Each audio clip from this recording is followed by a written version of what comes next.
이 땅을 살아가는 사람들은 모두 행복을 원합니다.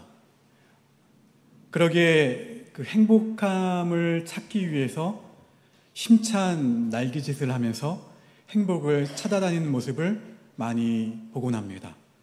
뭐라고 합니까? 행복이 여기 있다고 하죠. 또 어떤 사람들은 행복이 저기 있다라고 이야기를 합니다. 그러면은 여러분들은 행복하신가요? 안타깝게도 많은 사람들이 자신의 삶에 대해서 생각만큼 행복하지 않다라는 그 생각에 매여 있다라는 거예요. 만일 다음에 제가 소개하는 종류로 자기 자신을 소개한다면 여러분은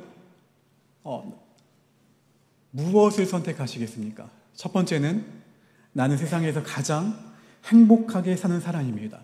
당신도 나같이 행복하기를 원합니다. 첫 번째 사람이에요. 또 다른 사람은 나는 겉으로는 좋아 보이지만 생각보다 힘들게 사는 불행한 사람입니다. 안타깝게도 사람들은 대체로 나는 생각보다 힘들게 사는 사람입니다. 라는 스스로의 생각에 매여서 살고 있는 것 같아요. 얼마든지 행복할 수 있는 사람들이 행복을 누리지 못하고 있습니다. 다시 한번 묻습니다. 여러분 행복한 사람입니까? 혹 행복하지 않다라면 무엇 때문이라고 생각하십니까? 어떠한 사람이 참 행복을 누리는 사람일까요? 여러분 행복은요 찾아내고 만들어내는 것이 아니에요. 그냥 이미 주어진 행복을 누리는 데서 시작이 되는 것이 행복이에요. 사람의 행복은 무엇을 소유하고 이루는 데 있기보다는 어떠한 사람이 되어 있느냐에 달려 있습니다. 인생이 행복하기 위해서 자신에게 물어야 될 중요한 세 가지 질문이 있습니다. 들어보셨을 거예요. 나는 누구인가? 나는 누구여야 하는가? 나는 무엇으로 사는 사람이어야 하는가? 이 질문들 앞에서 여러분들은 잘 정리된 삶을 살아가고 계신가요? 안타깝게도 죄로 말미암아 타락한 인간은 인생에서 이 가장 중요한 질문들의 답을 할 수 없게 되어버렸어요. 나는 누구인가? 나는 누구여야 하는가? 나는 무엇으로 사는 사람이어야 하는가? 이 질문에 답을 할 수 없는 잃어버린 존재들이 되어버리고 만 거예요. 죄가 들어오면서 처음 창조된 이 아름다운 모습을 잃어버리게 된 것이죠. 나를 잃어버리면서 하나님이 주신 인생의 행복을 잃어버린 존재가 되어버리고 말았어요. 그래서 이렇게 행복을 잃어버린 사람들이 행복을 찾아서 헤맵니다. 사람들은 더 많은 것을 소유하고 더 많은 것을 정복하고 더 높이 올라가야 행복한 줄 알아요. 한 나라가 또 한 나라를 정복하면 행복이 올 줄 압니다. 한 회사가 또 한 회사를 이겨내면 행복이 올 줄 알아요. 하지만 예수님은 행복의 조건에 대해서 뭐라고 말씀하시냐면 어떠한 사람이 되었느냐라고 질문하세요. 참 행복은 십자가 복음 안에서 잃어버린 나를 찾아냄으로 시작되는 것이 참 행복이에요. 복음 안에서 이처럼 자신의 삶을 정리한 사람들이 진정한 행복을 누릴 수 있다라는 말씀이기도 합니다. 오늘 주일 오전 예배를 통해서 오늘 보십시오. 제목 뭐라고 되어 있습니까? 오늘 여기 나에게 말씀하시다. 산상수훈 말씀 시리즈의 본문은 뭐라고 되어 있습니까? 심령이 가난한 자가 되라예요. 이 멋진 말씀을 오늘 제가 어떻게 제목을 바꿨습니까? 빈 마음을 가진 자가 누리는 복. 이 말씀을 통해서 오늘 첫 번째 산상수훈의 말씀을 전하고자 합니다.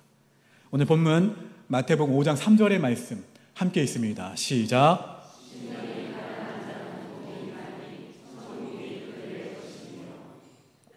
행복한 삶은 가난한 심령에서 시작이 돼요. 무엇을 더 많이 가져라, 무엇을 더 많이 이루어라가 아니라 가난해져라입니다. 가난해져라. 이해가 되시나요? 가난해져라. 새 번역에서는 오늘 본문 말씀을 뭐라고 번역되어 있냐면 마음이 가난한 사람은 복이 있다. 하늘나라가 그들의 것이다 라고 번역이 되어 있습니다. 마음이 가난한 사람이야말로 최고의 행복을 누리는 사람들이 된다라는 말씀이죠. 여러분의 마음은 가난하십니까? 물질적으로 가난한 사람인가 묻지 않았어요, 제가. 마음의 가난은 물질의 가난을 말하는 것이 아니에요. 물질에 있어서는 가난하지만 마음은 가난하지 않은 사람들도 있습니다. 반대로 물질에는 부유하나 마음이 가난한 사람들 또한 있어요. 그렇다면 마음이 가난하다라는 것은 어떠한 의미일까?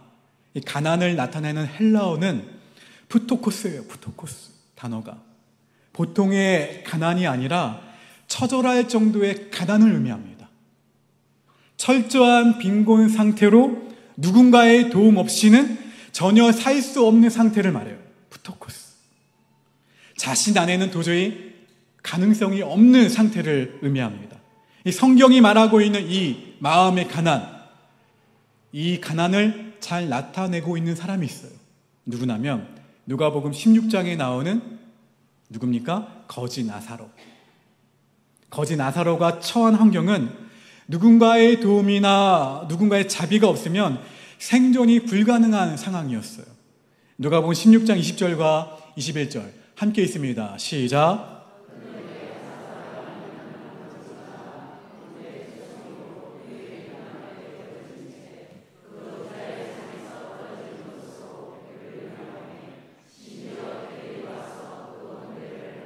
자, 여기에 나와 있는 누가복음에 나와 있는 나사로의 형편을 우리가 이해할 수 있습니까? 나사로는 직업이 뭐예요? 거지예요. 직업이라 표현하기도 그렇죠. 그냥 삶 자체가 거지였어요. 이 사람은요, 사람들에게 버림받았어요. 환경 앞에 버림받았어요. 또 그냥 몸이 건강했던 사람도 아니에요. 병자예요. 병자였지만 자기 몸을 돌볼 여유가 없는 사람이었어요.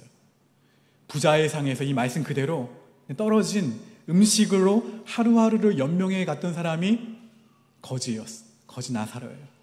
이 나사로의 삶은 본문에 나와 있듯이 개하고나 어울려하는 처절한 모습이에요. 근데 성경은 이러한 사람이 복이 있다라고 말합니다. 왜일까요? 왜? 많은 것을 소유하고 살아가던 부자보다 나사로의 삶이 복이 있다라고 말하고 있어요. 성경이 나사로의 가난을 복이라고 말씀하는 이유가 무엇일까? 나사로는 환경적으로도 마음적으로도 누군가의 도움 없이는 살 수 없는 사람이에요. 더 구체적으로는 따라합시다. 하나님의 도움 없이는 살 수 없는 사람이었기 때문에. 이거예요. 하나님의 도움 없이는 살 수 없는 사람이었기 때문에 성경은 복 있는 사람이라고 말하는 거예요. 그 모진 삶 가운데에서 나사로는 하나님을 구했어요. 그 모진 삶 가운데에서 하나님을 필요로 하는 사람이었기 때문에 복 있는 사람이라는 거예요. 나사로는 믿음의 사람이었습니다. 결국 죽죠. 죽어서 천국에 간 나사로가 믿음의 조상 누구에게 안깁니까? 아브라함의 품에 안겨서 위로를 받고 있는 것이 그 증거입니다. 나사로는 그 모진 삶을 살아가면서도 믿음을 배반하지 않았던 믿음의 사람이었다라는 거예요. 나사로의 이름의 뜻이 무엇인 줄 아십니까? 하나님은 나의 도움이시다 라는 뜻이에요. 나사로. 그 이름에서 보이는 나사로의 삶은 무엇입니까? 나사로는 하나님의 도움이 없이는 단 하루도 단 한순간도 살 수 없는 사람이었어요. 너무 가난해서, 너무 고통스럽고, 너무 외로운 가운데 개하거나 놀아야 하는 처절한 가운데에서 나사로는 하나님을 구할 수밖에 없었습니다. 하나님이 아니면 안 되는 사람으로서 오직 하나님이어야 하는 사람으로 살아간 거예요. 나사로는 환경적으로도 마음적으로도 가난한 사람이어서 그의 부족함을 누구로 채워야 됐어요? 하나님으로 채워야 됐어요. 그 나사로는 마침내 천국의 행복을 누리게 되었습니다. 할렐루야. 심령이 가난하다 라는 것은 무엇을 말할까? 하나님이 아니면 안 되는 사람이다 라는 의미예요. 심령이 가난하다. 하나님이 아니면 안 됩니다. 자기 인식이에요. 심령이 가난해야 천국에 갈 수 있다라는 말은 어떠한 외적인 조건을 말하는 것이 아닙니다. 그 영혼이 무엇으로요? 이 마음으로 하나님께 가지는 태도를 말해요. 나는 어떤 태도일까요? 따라해 봅시다. 나는 하나님의 은혜 없이는 한순간도 살 수 없습니다. 또 나는 절대적으로 하나님만을 의지하며 살겠습니다. 이러한 마음의 태도예요. 마음의 자세. 저는 처음 신학교 시절에 제가 여러분 새벽 예배 때 저의 이야기를 좀 많이 하잖아요. 짧은 시간에. 저의 성경책에는 이렇게 적혀 있습니다. 무릎으로 승부하라. 무릎으로 승부하라. 이렇게 표현한 것은 제 자신이 너무 부족하다는 것을 알고 있기 때문에 그래요. 자랑할 것이 너무 없었다는 것을 알고 있었기 때문에 무릎으로 승부하라고 적혀 있어요. 그래서 오직 저는 누구로 채워져야 된다면 하나님으로 채워져야 됐어요. 작은 일부터 큰 일이 이르기까지 매일 매순간 하나님으로 채워져야만 되는 사람이었어요. 그래서 그게 하나님의 은혜라는 것을 나중에 깨달았어요.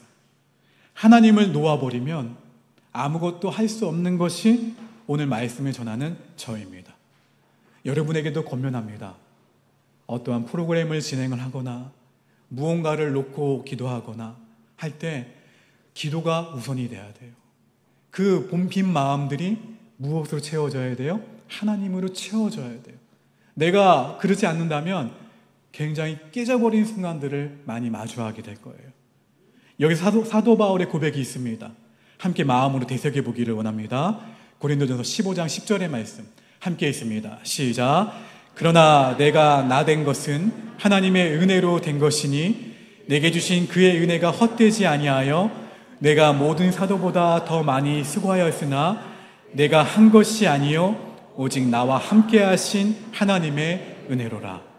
앞으로 남은 저의 목회 가운데에서도 저의 삶을 통해서도 사람들이 하나님의 은혜를 바라보고 하나님의 은혜를 말할 수 있게 되었으면 좋겠습니다. 그렇습니다. 여기에서 말씀을 전하는 저도 오직 하나님의 은혜입니다. 이것이 심령한 가난한 사람들의 고백이라는 거예요. 심령이 가난해지는 것은 마음을 비우는 거예요. 나를 비우는 것은 곧 내 삶을 비우는 것, 마음을 비우는 거예요. 그것이 심령의 가난이에요. 나는 누구인가를 발견하게 되면 비우게 됩니다. 그렇게 나를 제대로 바라보게 되면 심령이 가난한 자가 될 수밖에 없다라는 거예요. 다른 것으로 채우려 하지 않습니다. 어떤 사람이 심령이 가난한 사람인가요? 심령이 가난한 사람이 따로 있는 것이 아니에요. 사실 이 땅을 살아가는 모든 사람들이 이미 심령이 가난한 사람들이에요. 하나님이 없이는 살아갈 수 없는 인생이기 때문에. 다만 이 심령의 가난함을 인정하느냐 인정하지 않느냐의 차이가 있죠. 심령이 가난함을 인정하며 하나님을 구하는 것 자체가 복 있는 사람, 행복한 사람이라는 거예요. 그 모든 삶의 그 모자람을 하나님으로 채우는 사람이 복 있는 사람이라는 거예요. 제가 부자와 나사로 이야기를 잠깐 했죠. 어리석은 부자는 물질과 환경적으로는 부자였지만 실상은 나사로와 마찬가지로 심령이 가난한 사람이었어요. 그러나 부자는 이 심령의 가난함을 하나님으로 채우려 하지 않았기 때문에 복 있는 사람이 되지 못했습니다. 초점은 부자와 거지가 아니에요. 본인들의 부족함을 하나님으로 채우는 사람이 있었음에도 불구하고 어떠한 사람은 하나님을 채우려 하지 않았다라는 거예요. 날마다 부자는 어떻게 했습니까? 잔치로, 세상의 방법으로 예수님의 초대를 거절해버렸습니다. 부자는 하나님을 놓아버렸고 결국 지옥이라는 불행을 자초했어요. 사실 부자는 오늘날로 표현하자면 교회를 다니는 사람이라고 할 수 있습니다. 부자는 누구를 알고 있었어요? 아브라함을 알고 있었어요. 아브라함을 알고 있었기 때문에 아버지요 하고 불렀습니다. 이를 통해 그가 종교인이었다는 것을 알 수가 있어요. 누가복음 16장 24절 말씀 함께 있습니다. 시작.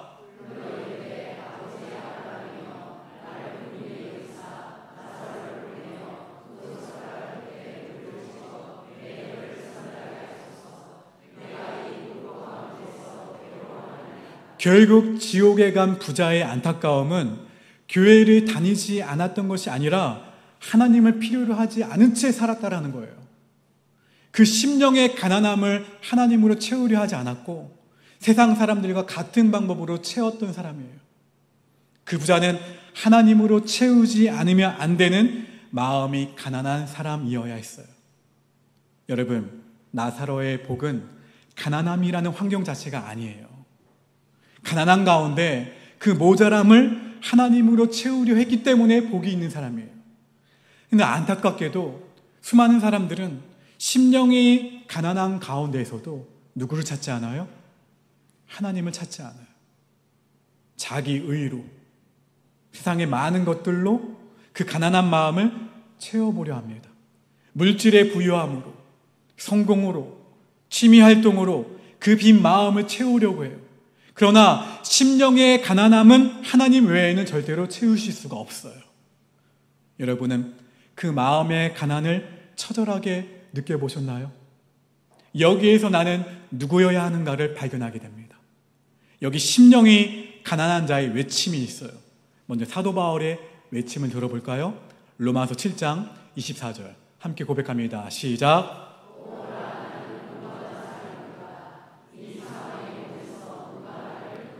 18절 말씀도 읽어봅니다. 18절 시작.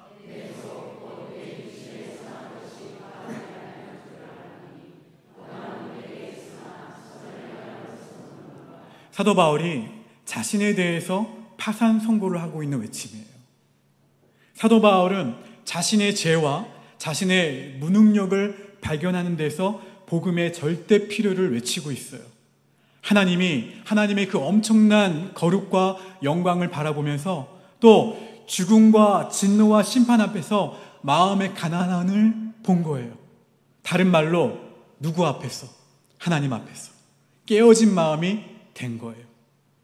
여러분, 바울뿐만입니까? 깨어진 모세가 있죠? 그쵸? 그 옛날 모세는 대단한 사람이었습니다. 그 무엇이라도 할 수 있다라는 자신감이 있었고 또 그럴 수 있는 위치에 있었던 사람이 모세였어요. 신앙적으로도 완벽한 사람이었습니다. 그런 모세가 미디안 광야에서 40년의 모진 시련을 겪으며 어떻게 됩니까? 깨어졌어요. 하나님의 부르심 앞에 거절할 수밖에 없는 모세를 보실까요? 출애굽기 4장 10절 한번 읽어봅니다. 10절 시작. 모세가 여호와께 아뢰되 오 주여 나는 본래 말을 잘하지 못하는 자니이다. 주께서 주의 종에게 명령하신 후에도 역시 그러하니 나는 입이 뻣뻣하고 혀가 둔한 자니이다. 13절 읽어봅니다. 시작. 모세가 이르되 오 주여 보낼 만한 자를 보내소서. 모세는 이러한 사람이 아니었어요. 그런데 40년의 깨어진 가운데 하나님 앞에서 자신의 무능력을 드러내게 됩니다. 함께 하시는 하나님이 아니시면 아무것도 할 수 없습니다 라고 깨어져 버린 거예요. 또 이사야의 외침이 있죠. 이사야 6장 5절을 보시면 화로다 나여 망하게 되었도다. 나는 입술이 어떠한 사람이다? 부정한 사람이에요. 하나님의 거룩함 앞에서 철저히 낮아진 이사야의 외침이에요. 무능을 넘어서 완전히 깨어져 버린 자신의 모습을 고백하고 있습니다. 자신은 누군가에게 하나님의 말씀을 전해야 하는 선지자의 신분이지만 그러기 이전에 나부터가 하나님의 긍휼하심이 아니면 살 수조차 없는 사람입니다 라고 이사야가 고백하고 있는 거예요.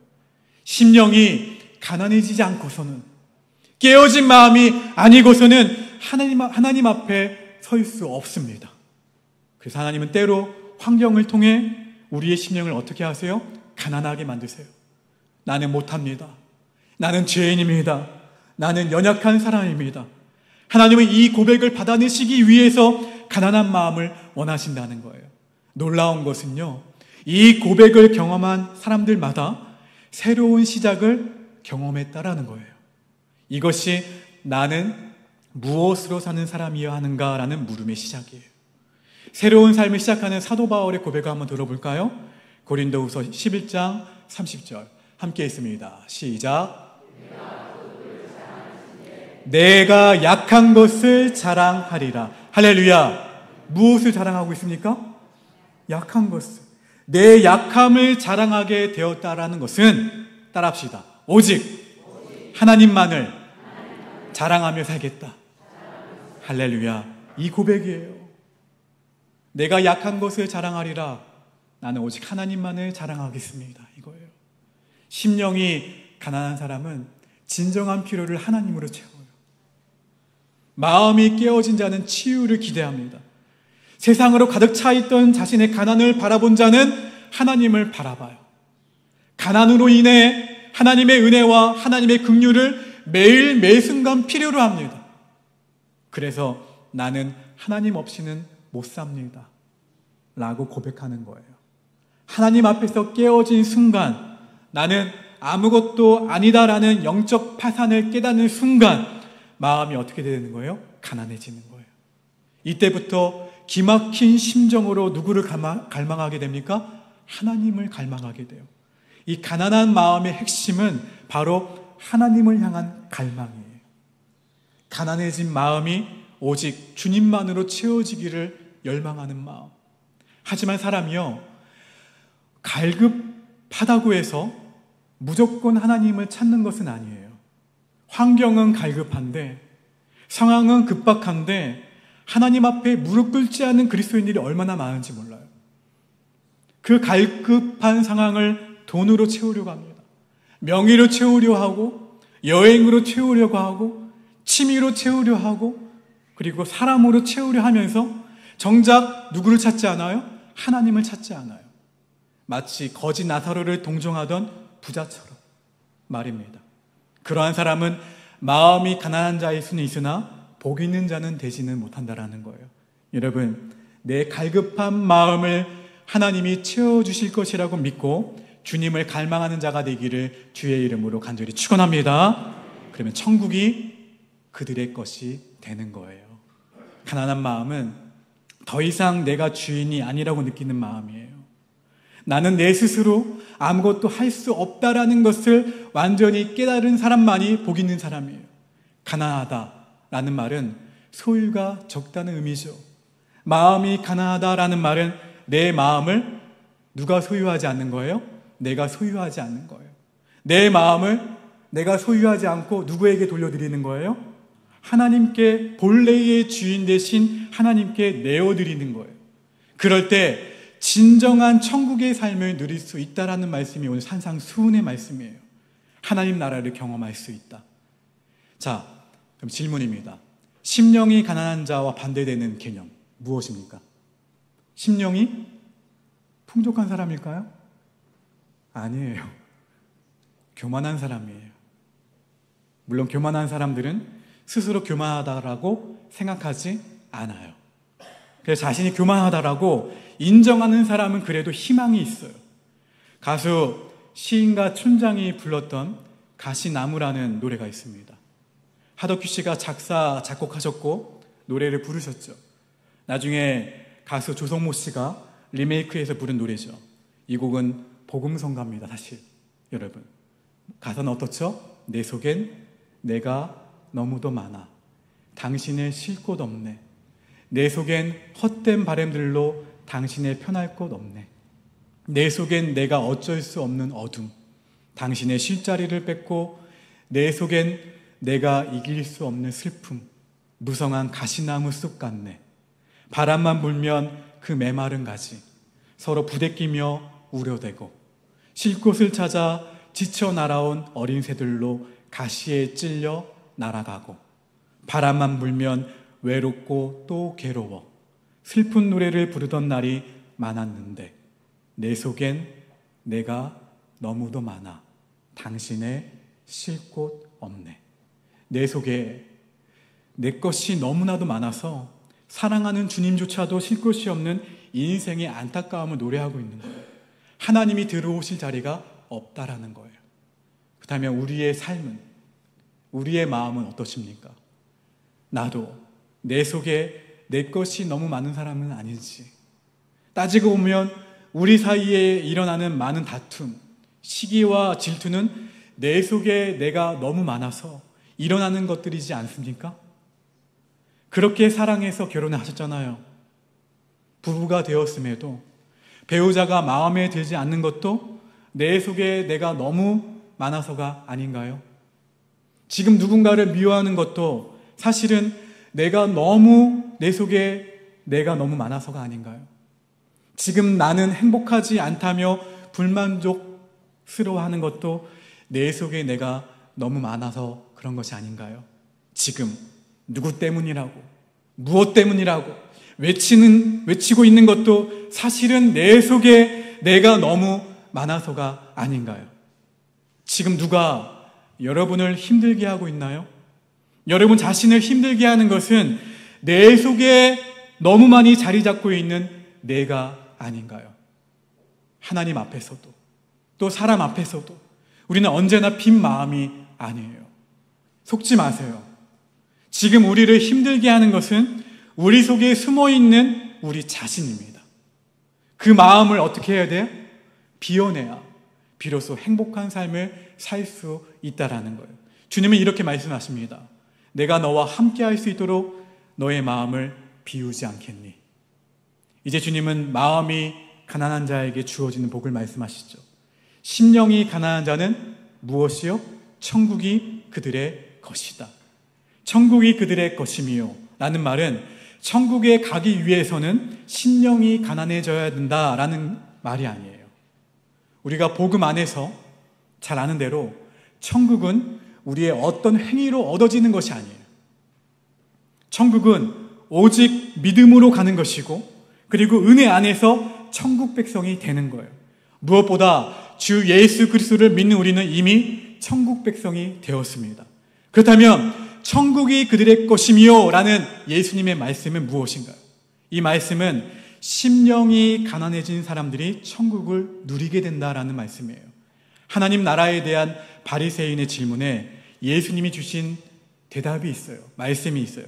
누가복음 17장 21절 함께 읽습니다. 시작.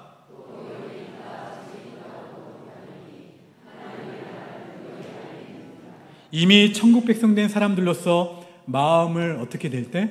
비워낼 때 비로소 천국을 누리게 된다라는 말씀이에요. 이미 너희에게 천국이 선물로 주어졌는데 이 천국을 누리지 못하는 그리스도인들이 있다라는 말씀이에요. 여러분은 천국 백성으로서 천국을 누리면서 살아가고 계십니까? 천국을 여러분이 오늘 말씀을 통해서 매일 매순간 누리기를 원하신다면 심령이 가난한 자가 되어야 된다는 거예요. 곧 마음을 비우셔야 됩니다.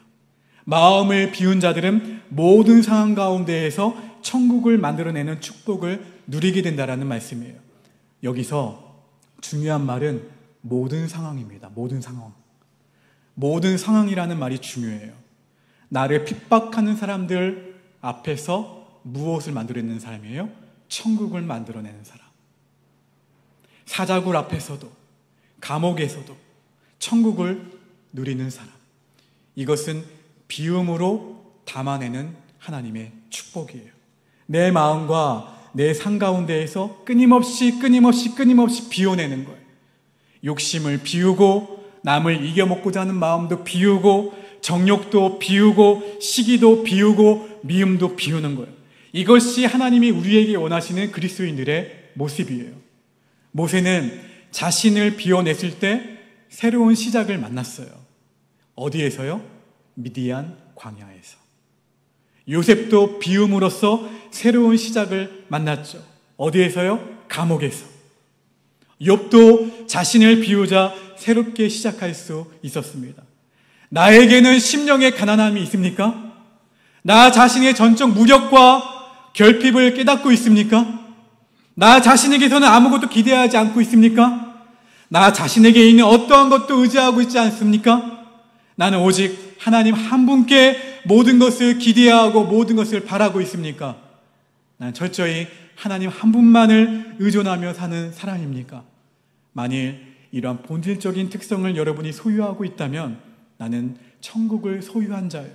하나님 나라에 속한 자예요. 이제 마음이 가난하신 예수님만을 바라보게 되기를 주님의 이름으로 축원합니다. 주님께 내 마음과 내 인생을 드릴 수 있는 우리 모두가 되기를 주의 이름으로 축원합니다.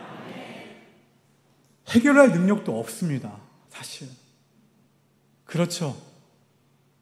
해결할 능력도 없는 내가 내 마음과 내 인생을 붙들고 살면 그 삶은 여전히 지옥일 수밖에 없다라는 말씀이에요.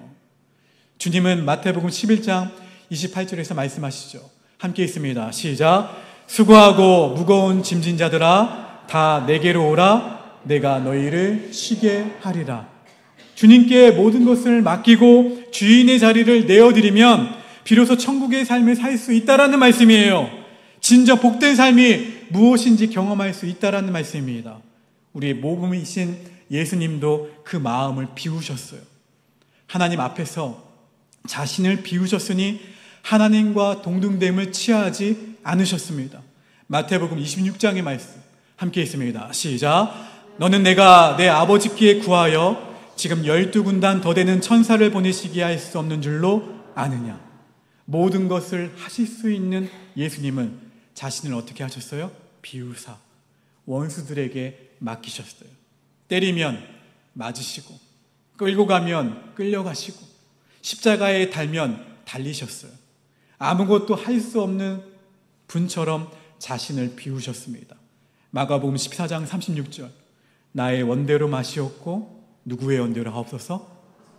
아버지의 원대로 하옵소서.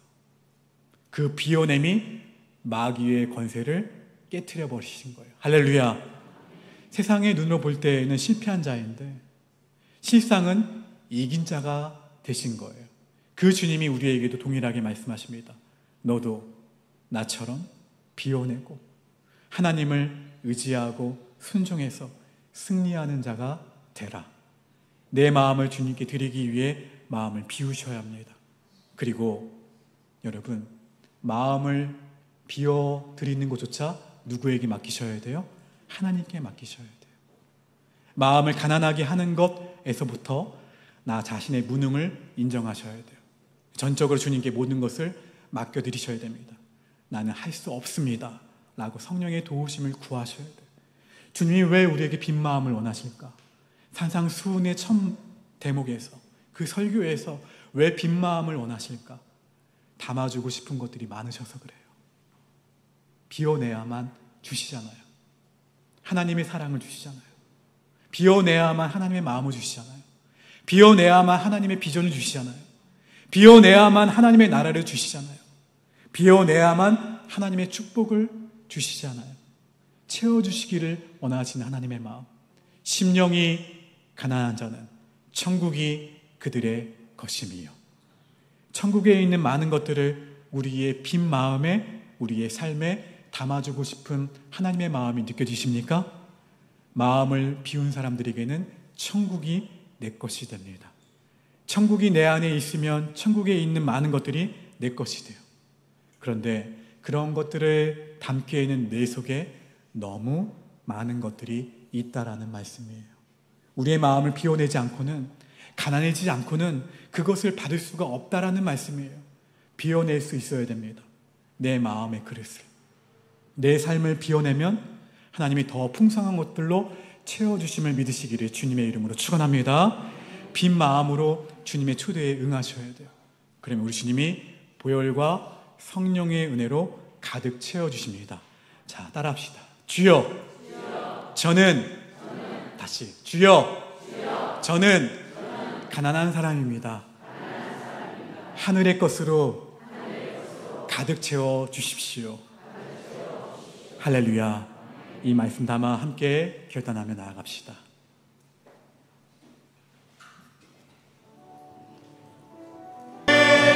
주와 함께 걷는, 다시 한번 마지막으로 고백합시다. 주님 그 나라에, 나라에 이를 때까지 순례의 걸음 멈추지 않으며 어떤 시련이 와도 나 두렵지 않네. 주와 함께 걷는 이 길에. 우리 두 손을 가슴에 얹겠습니다. 우리에게 마음을 비우라 하시며 그 비운 마음에 주님의 마음을, 주님의 비전을, 주님의 생각을, 주님의 모든 것을 채워주시고자 하시는 그 말씀 앞에, 네 주님, 세상의 다른 것들로 채웠던 나의 내 속으로 가득 찼던 나의 부족한 마음들을, 나의 의를, 나의 생각들을, 나의 고집들을 다 십자가 앞에 내려놓게 하시니 감사합니다. 아버지, 무늬만 그리스도인의 삶이 아니라 마음을 비워내고 그 속에 예수 그리스도로 풍성한 사람, 그래서 예수님이 주신 성품으로 사랑과 희락과 화평과 온유와 자비와 절제, 성령의 열매들로 나의 삶 가운데 예수님을 드러내는 사람. 아버지, 심령이 가난한 자가 여기 있습니다. 심령이 이미 가난한 자들이 여기 있는데 세상 사람들처럼 여전히 나는 다른 것들로 채우고 있진 않은지, 나의 자아로 채우고 있진 않은지, 나의 고집과 나의 생각들로 채우고 있진 않은지 다시 한번 돌아보게 하시니 감사합니다. 오늘 비워내게 하시고 오늘 비워진 나의 마음 가운데 주 성령을 초청하오니 성령께서 이 자리에 오셔서 우리의 생각을, 우리의 마음을, 우리의 모든 것을 주장해 주셔서 하나님의 것으로 다 채워 주시옵소서. 그래서 이 자리를 나서는 그 순간 내 속엔 내가 너무도 많아 주님의 쉴 것 없네라는 고백이 아닌 내 속엔 주님이 너무 많습니다. 감사합니다. 그 풍성한 주님으로 이번 한 주를 매일 매 순간에 그 천국을 바라보며 아버지 하나님, 이들이 속한 가정과 일터와 직장과 학교와 교회와 모든 것이 천국이 되는 역사가 일어나도록 주님 부어 주시옵소서.